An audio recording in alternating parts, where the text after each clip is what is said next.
Hi, I'm an electric. And I'm a diesel. Hey Diesel, are you feeling okay? I see you're getting worked on today. Yeah, actually I feel fine, but it's all part of my preventative maintenance schedule. Hopefully they don't find anything and I'll be out of there in no time. Well, I hope you're out of there soon. See, electrics don't have engines and all that, so there are no preventative maintenance schedules. What? Yes, there definitely are. There are?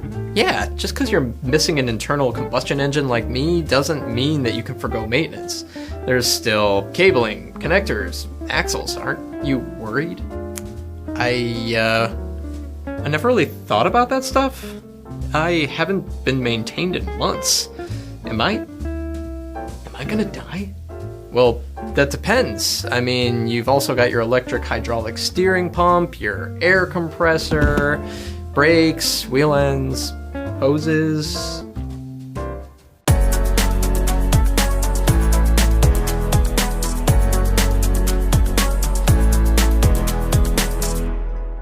Widespread electrification isn't quite here yet, but even the most skeptical observers would have to agree that it's about to shake up what we know about trucking. And when electric trucks do become more commonplace, fleets will need to be ready to shake up what they know about maintenance too. That's because in these vehicles, the largest maintenance item, the engine, has been replaced by motors and inverters that require a different technician skill set. It's one thing to repair internal combustion engines fueled by diesel, and it's something entirely different to dive into an electric motor fueled by over 600 volts of traction voltage.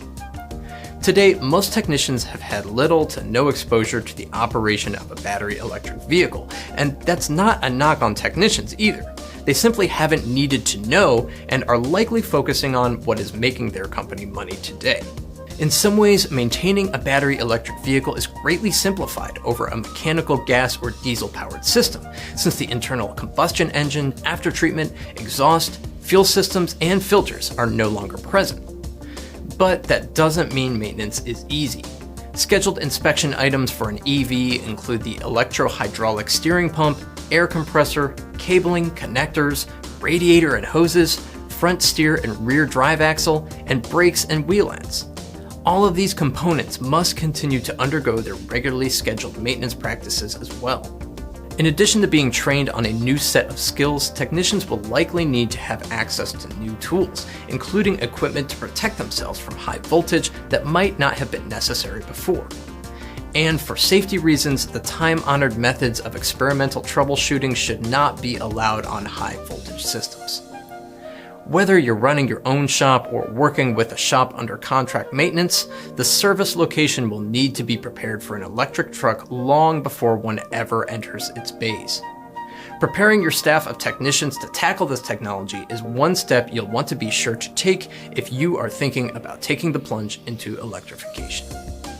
For more trucking equipment content, head over to fleetequipmentmag.com. Thanks for watching.